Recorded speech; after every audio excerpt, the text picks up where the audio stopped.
In today's video, I'm going to go over what I learned going to my very first photography conference, Imaging USA in 2023 in Nashville, Tennessee. All right, so here's the thing. I've been to a lot of different conferences, but this is my very first photography conference that I've been to. It was an amazing trip. I had so much fun. I have lots to bring back to the studio, and I'm excited. And let me just quickly explain why. When I started off in photography over 15 years ago, I did not want to end up as a statistic that most photographers end up as, which is out of business and not being able to actually sustain an income doing what they love. So what I did is I just said, you know what, I am not going to follow, I am not going to pay attention to anything or anyone who is teaching how to do business within the photography world. So I signed up for a lot of different marketing conferences, business conferences, coaches. I would work with different coaches because I was trying to get insight on people who are actually making it work. And then I would take those lessons and I would implement it within my photography business because I knew how to do photography. I didn't need to learn photography necessarily from going to these conferences. What I really wanted to learn was about business. Here's the thing. I wasn't even so excited to go because I was like, am I really going to learn anything from these photographers that, are probably going to be teaching about photography versus actual business? But I said, you know what, Aaliyah, you need to go with an open mind. And oh my gosh, I learned so much. And in this video, I'm gonna go over my 3 favorite speakers, specifically the things that they taught me. First of all, if you haven't met me yet, my name is Leah Dastor. I am a photographer. I own multiple studios in the DC metro area, and I run a photography program to help other photographers who wanna make some serious bank in photography do so through my platform called the $1 Million Photographer System. So go to leahdastor.com and check it out if you haven't already. All right, so let's get to the first couple of tips about if you're going to go to a photography conference. First thing to know is I would suggest going by yourself. Here's the reason why. I actually went with my husband to this photography conference, and I wish I wouldn't have, not because I don't love my husband, but because I didn't take the opportunity to truly network the way I actually wanted to network, because for lunch and for dinners and for after the program ended, I would go back and hang out with him versus hanging out with different photographers to really learn from. And for me, the opportunity, the times that I did go and talk to these other photographers, I learned so much. Okay, so at the very end of this video, I'm gonna go over the top 5 things that I'm gonna be implementing into my photography business to take it to the next level. Number 3 is my favorite, so make sure you pay attention to that.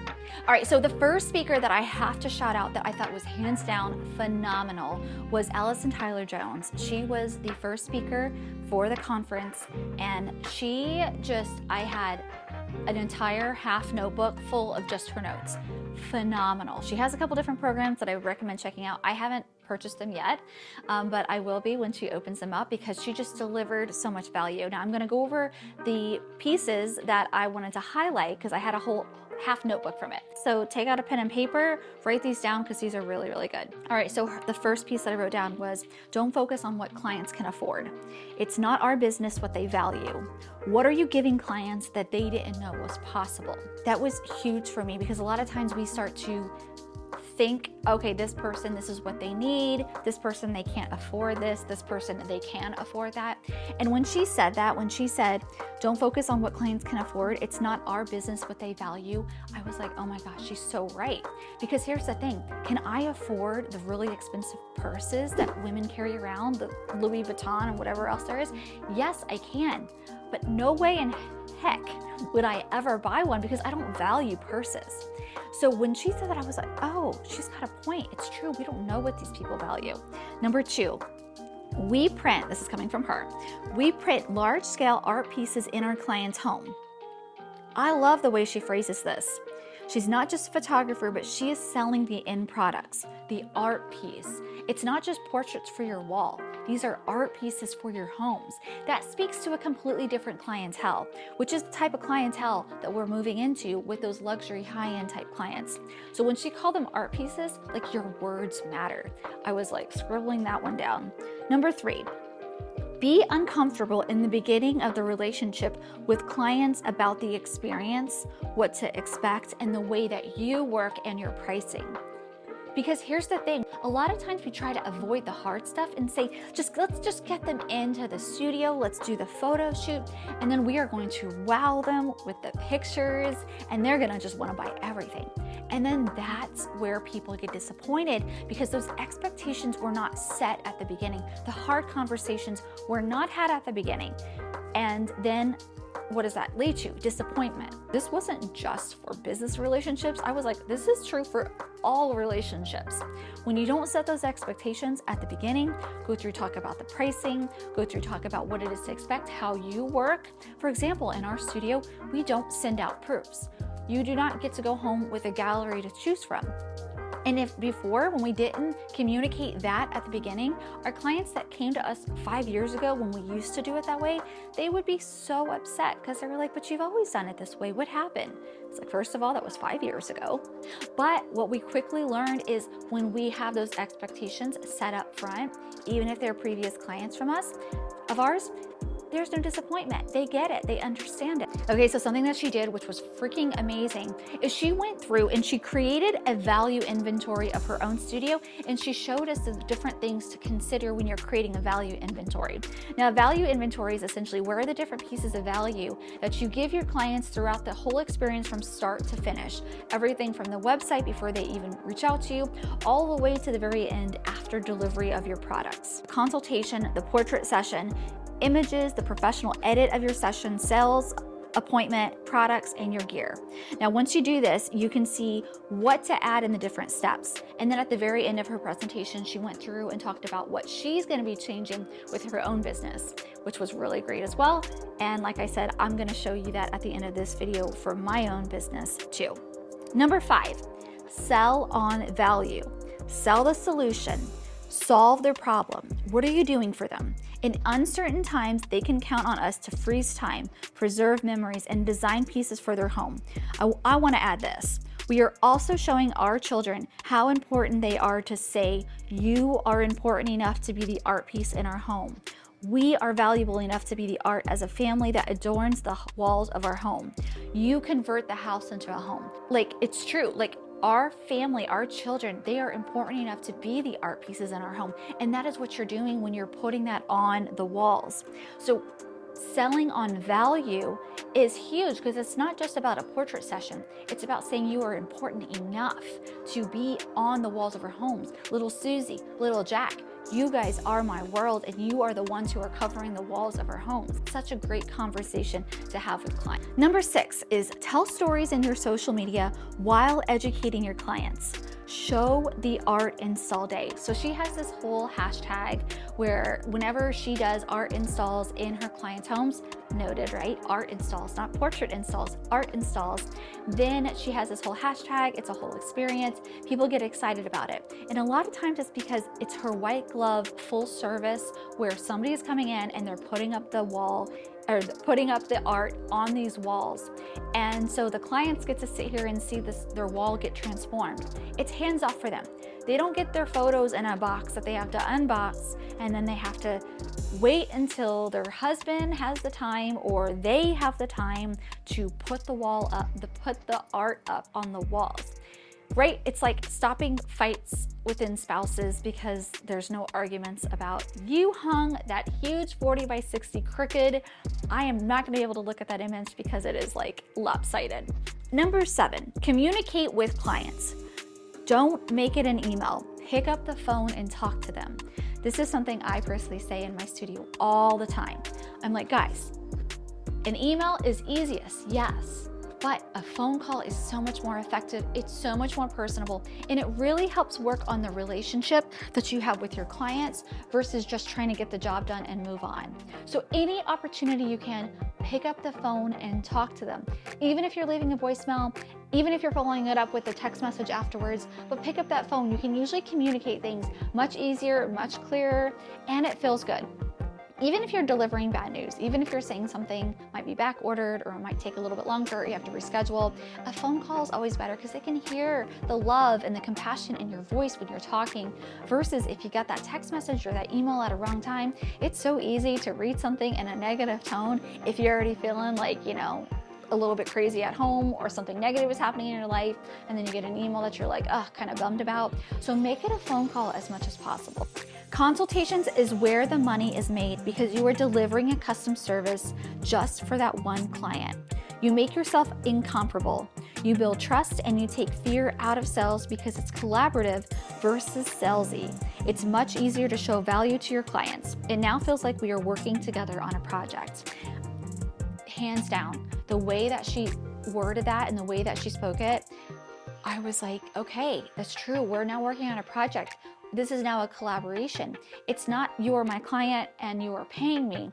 We are going in this together and we're creating art for your walls.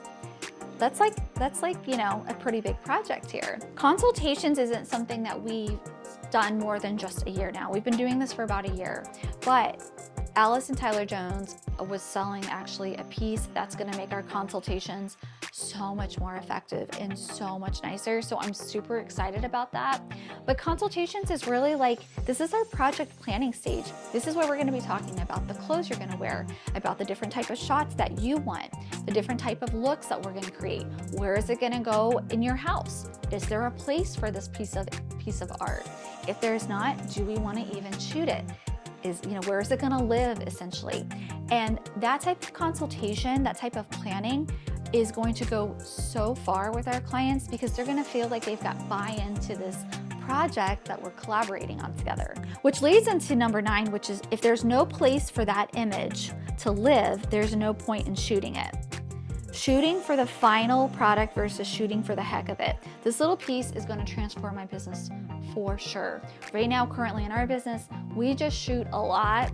We give our clients so many options, but we don't necessarily have a specific purpose for it. We just like to give them a lot of different really good images for themselves, taking into account their goals, taking into account different things that they're going to need it for, but it's not that specific where it's like, we are shooting for this, and then we're shooting for this, and then we're shooting for this. So that's going to be a little piece that I'm going to carry on into our business going forward. Number 10, identify what your disqualifiers are, but make sure you are asking the right questions before disqualifying them. Sometimes they just don't know what they don't know. So here was an example for her. A great response to them saying a disqualifier, a red flag, right? Maybe they said, I just need one image. So a great response for that is for you to say, tell me more about that. And then you can answer, once they tell you more about that, well, what I can do is fill in the blank. Because now it's a great conversation and you're not just automatically disqualifying them. Maybe they just didn't realize that they actually needed more images for this specific project. Maybe they just thought an 8x10 was going to be able to fill that space above their mantle, and they just didn't have the education or the experience to be able to make a more informed decision. So asking first, tell me more about that. It leads them to really fill in the gaps, fill in the details for why they are saying that. And the last piece that I absolutely love that she said was, this is what we do. This is how we do it. Do you want it? That's like her marketing message overall. There is very little room for negotiation. She's created a solid brand in which she shows you, this is what we do. This is how we do it. Do you want it? Her presentation was phenomenal. I'm going to share the links for you if you want to go and find out more. She gave so many tidbits. She gave so much good content. She was one of the best presenters I've ever seen. Absolutely love her. Of course, I had to go get my picture taken with her when I bought her amazing consult guide that she was selling. All right, the next speaker that I absolutely loved, his name was David Kalbeck. First thing, which it was music to my ears when I heard him say this, because it is what we teach in the $1 Million Photographer program, which is businesses that don't rely on just him so that one day he can retire or sell his business. He wanted to create a business that didn't just rely on him because he had a personal thing happen to him where he was out of work for a while, and other people, including his wife, had to fill in the gaps for him. When I heard him say that in terms of building this business and now teaching other people that it's important to be able to have a business that's not just a job, because most photographers see their business as just a job where they are a solopreneur, they do all the things. If something happened to them, or heaven forbid, they wanted to go and take a 3-month or 1-month vacation, they would never be able to do that because everything relies on them. Everything is in their head. There is no system to be able to have somebody else take over. He was talking about how basically build your business on systems versus on people. And that is what we teach also within the $1 Million Photography Program, is we build out the system for you. That way, whether it's you who's handling it, but then eventually you're going to get so busy that you are going to have to hire other people, everything is already created for them. You just pop them in, they go through our training videos, and they can see exactly how to run the back end of your business, and it's so much easier. So when he said this, I think he's the first photographer I've ever heard who also teaches about creating systems, not just about the back end business stuff, because if you don't have systems, you can't ever treat your business as a business. However, number 2 is I didn't quite agree with some of his teaching points, but it is worth highlighting because I like the foundation of what he's teaching. So a tip is whenever you hear other speakers is think and then pick different pieces that vibe well with your brand and with your business. You need to know what is right for your business, and just because somebody is teaching it a specific way or it worked for them, it doesn't necessarily mean that it's something that you want to implement within your own business. So for example, something that he taught that I don't necessarily vibe with, but I wanted to give like a different way to do it, is his policies and contracts. He had a really hard refund policy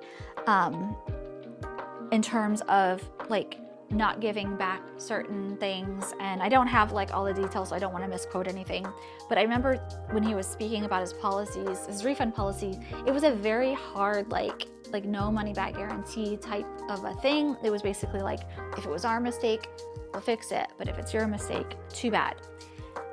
That might have sounded a little harsh, but that's the way it felt as I was listening to it. So because our model, like at Al-Anon Studio, my photography business, because our model is dependent on our clients being happy and purchasing images, it makes sure that our clients are truly happy with their entire experience. So for example, if you are pre-selling a package and your client has paid you $1,500, I know there's a popular model where they're like, you pay the session fee plus you're paying $1,000 print credit, and that's going to get you so many images. And then if your client isn't happy with a piece of it, then there's a lot of these photographers that are like, it's okay, you get to keep the money. Too bad, so sad. Bye-bye, client. And to me, that just doesn't feel right. If my clients aren't excited and happy about their images, I want to make sure that they are happy about it, and I want to make sure that that experience exceeds their expectations, which part of the experience is the actual product of the images. So that was the part that I was like, no, I want to make sure that my clients are super excited, so any of my policies and my guarantees are going to reflect that. All right, number 4 is I did absolutely love what he said about documenting the process, every step of the business, from invoicing to communication to photo shoots. This allows you to have other people do pieces of the business process and keep it consistent every single time. Something that I did write down also is his SOP outline, which means standard operating procedure. So his outline for that, for every single piece of your business, is number 1, why? Why is it done? Number 2, what's needed? And then number 3, what's the steps? And number 4, what is the definition of done? So like, how do you know that that was actually done correctly and that it's done, period? So you need to have a definition of that. That is what's currently missing from our own internal standard operating procedures, is that definition of done, because we've outlined it all, we've got video tutorials, we've got all that pieces, but then there needs to be an indicator of like, okay, this is good enough, this is finished, we can mark it complete. So that is something that I'm going to be adding in. Number 5, a couple of things that I realized we used to do but don't do anymore that he was teaching was sending clients home with images. Now, I would not recommend doing this personally. It's very overwhelming for clients to have to go through these images, finalizing the order process. Most photographers end up doing it because it's just easier for them to do the session and then send the clients on their way. You know, later on send them a link of different images for them to sit down and go through. But I find that it is essentially like a chef sending you home with ingredients to a recipe or to a amazing dish, instead of allowing you to sit there in the restaurant and experiencing it in the environment. So having somebody there to say, I recommend this, I recommend that, right? So We like to coach our photographers in our program to hold your clients' hands, figuratively, and help guide them through the process. Because if you were showing up and saying that you are an expert and that you are the one who knows the best images, it is a disservice to then say, okay, here client, here is 100 images, you go ahead and select your favorites, because it just feels overwhelming. And sometimes you might have the experience and say, well, that's what my clients want, but a lot of times it's just because that's the way that they've always done it. So it's probably not necessarily what your clients want, it's just because it's what they're used to. And so as soon as they see how it looks and feels for you to guide them through the entire process, they will be so much more grateful that you took the time and that you have weaved this into your process to give them that 5-star client service. And number 6 is, one other thing is I noticed was how many different pieces of software he uses to run his business, which, number 1, shout out to him for running his business on software, because it makes it so much easier and it's just less room for error when you are using technology. So shout out to that. But one thing I did notice is he had so many different pieces of software that he was using to run his business, which sometimes that can not be the best ideal world, because if your software doesn't talk to each other properly or one thing snags, it'll affect everything else. So specifically within our program, we have 2 tops 3 different pieces of software that we build everything on, and everything talks to each other.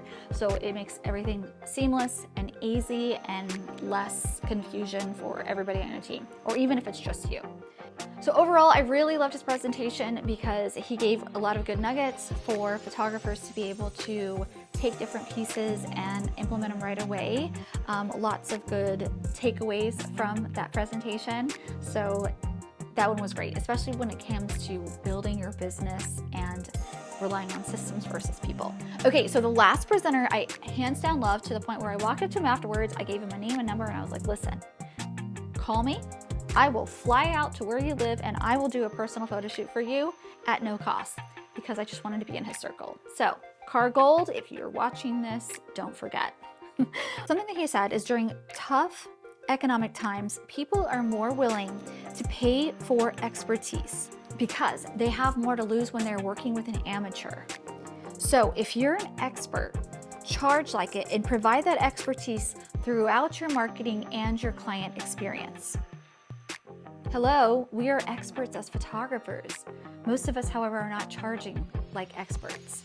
So making sure that you're putting your expertise out there, making sure that you're positioning yourself as an expert, all super duper important things. Next one is, do not discount if you were in the winter season. And we are now in the economic winter season. If you're in the middle of the road, pricing wise as a photographer, you're gonna die. Like, your business is gonna die. You're not gonna die, your business is gonna die. You need to be at the high end or the super low end. Think Walmart and Target. We are not Walmart, Target photographers. So basically we need to be at the high end. We need to have that luxury photography experience, and we need to be able to charge luxury prices that match with it. All right, next thing, think like a restaurant. Have something for everyone, but make sure to have that high-end offer as well. So I just got done saying don't be the middle of the road or the low end. But something that he said that I really liked is, have something at your photography service offering that you can cater for anybody. I mean, if you walk into a nice restaurant, you could still technically like buy a cup or an appetizer that's like $15 or maybe $30, right? Or a cup of Coke. Have you ever done that? Walk into a restaurant, just needed to use the restroom, but it's like for customers only. And then you just go buy a Coke or buy a Sprite because you just needed to buy something. So having something for everyone, I was like, okay, I need to rethink this within my own business. Okay, next point is have all 3 options. So those 3 options are the premium option, the free or the risk-free option, and then the bundle option. So a freemium model could be, I do the studio shoot for free, or I do a certain amount of images for free. You guys don't like that, right? All right? So a certain amount for free. Now, it comes with conditions. If I, as photographer, do my part, it automatically triggers you paying me. So this is not people lining up to come to my studio, get a freebie, then walking out the door with my stuff. That's not the way this works. I will do certain things for free. I will show you the photos for free. Because he was talking about how there's different types of offers that work well during the winter season, and those were the 3 different types of offers. He gave some really great examples as well about what that could look like. And then the next one is create a promise that no one else in your niche has the guts to offer. Start with the top 5 things that people complain about in your industry and build a promise around it to make sure that it doesn't happen to them. So he was talking about how he started off as a landscaper, and then he moved over into contracting, like rebuild homes and stuff and renovating homes. And so there were like some frequent complaints when it comes to working with these type of people. And so what he did is he didn't try to fight it. He had an offer where it was something like, if he did not hit the deadlines that he promised to in the contract agreement, he would 100% refund your money and still finish the project. Freaking what? Right? He was talking about how that offer was so crazy and obnoxious that people would give him the business because they didn't believe that he would be able to accomplish it.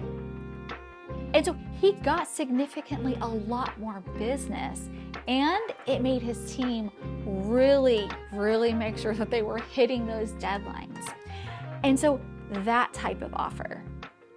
And it's funny because I actually raised my hand, and because he was asking, does anybody in here have a guarantee offer? And I was like one of the ones that raised my hand. He called on me and I gave him my offer, and he was like, nope, not good enough. I was like, okay, that's really good to hear. I need to go back and revamp my own offer. All right, next point is find other businesses that you can joint venture with.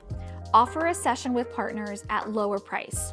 They can sell to their customers or give to them to feed you business that you can also do the same. So essentially, if you have other people in your local area that you can do a joint venture partnership with, let's say you're a child photographer and you could go to a boutique children's clothing and you could gift them a certain amount of sessions that they can give or they buy from you to their best clients. That way they could then sell a bundle or a package where it's like spend $500 with us, and then included in that you get a portrait session with XYZ Studio and a 16x20 matted print. So they could actually sell that for higher. They're going to also pay you a portion of your normal fee because now they're just handing you a client. And so he was talking about creating a whole bunch of joint venture partners like that in your area, and it's going to automatically just feed you business all the time. Create a path to allow them to become your best client. So like for me personally in my studio, I was like, that's true. I'm not allowing my clients to be able to say like, I am one of her best clients, because we pretty much have like our mini sessions and we have our full sessions, and then that's it.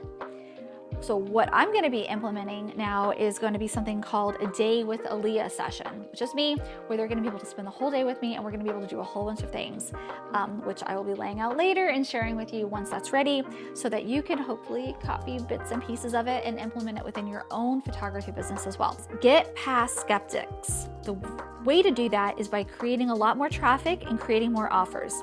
If you are getting price objections, it means that they can't see the value in your offer.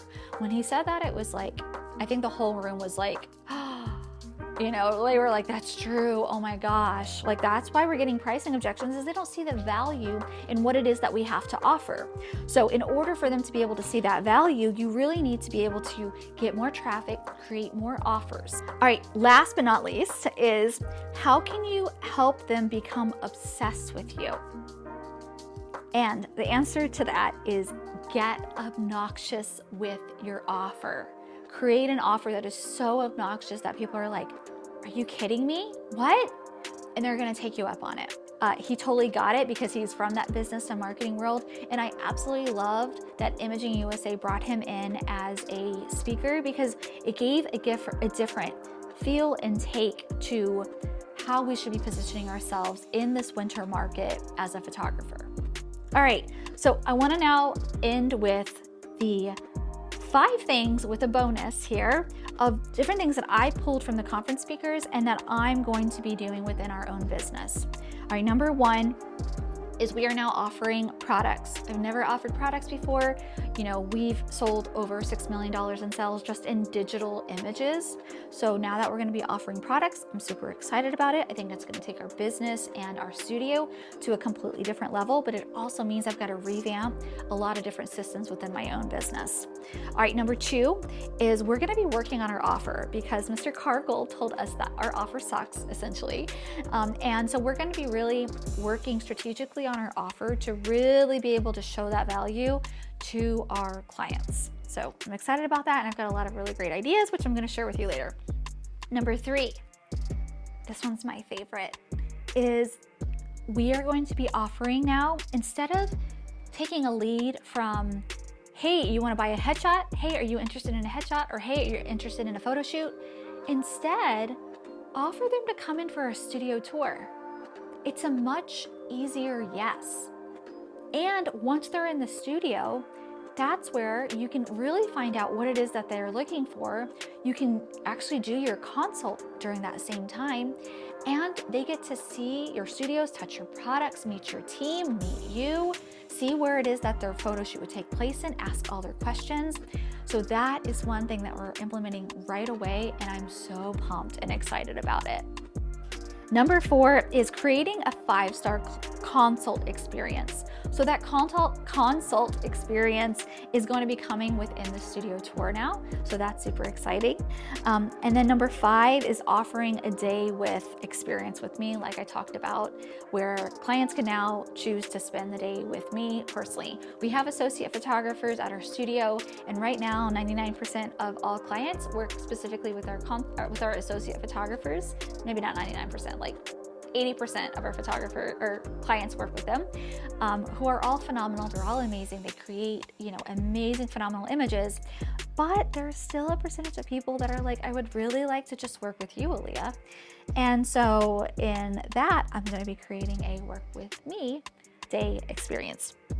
And then here is the last bonus tip, which I don't know why I never thought of this, but it is at your client's session, why not go ahead and book them in for their next session? Think like a dentist's office, right? When you come in to get your cleaning, what do? They don't want to go and hunt you down to book your next dental cleaning. They go ahead and they just book that next cleaning right there. So then you book it out 6 months, or well, should be 3 to 6 months out, right? And so you can do the same thing for your clients as well. Even if you work with this client once per year, why not go ahead and start booking them out for the next year for their annual holiday portraits or for their headshot session? Whatever it is that you're doing for that client, go ahead and book it out 1 year from now. So super excited about that as well. That's something that we're going to be implementing. I hope this video you were able to get some good knowledge, some good nuggets. You wrote it down, and I really hope to see you at next year's conference. I am going to be bringing my entire team with me to Imaging USA in 2024, which I believe it's in Louisville, Kentucky this time. So that's going to be fun to go and visit. I've never been to Kentucky. Please let me know in the comments, what is one thing that you learned from this video? What is one thing that you're looking forward to? If you haven't yet, go to aaliyahdastoor.com.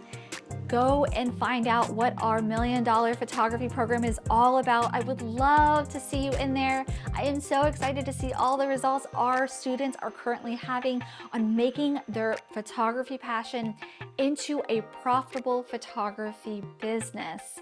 So I will see you in the next video. Thanks for watching and have an amazing day.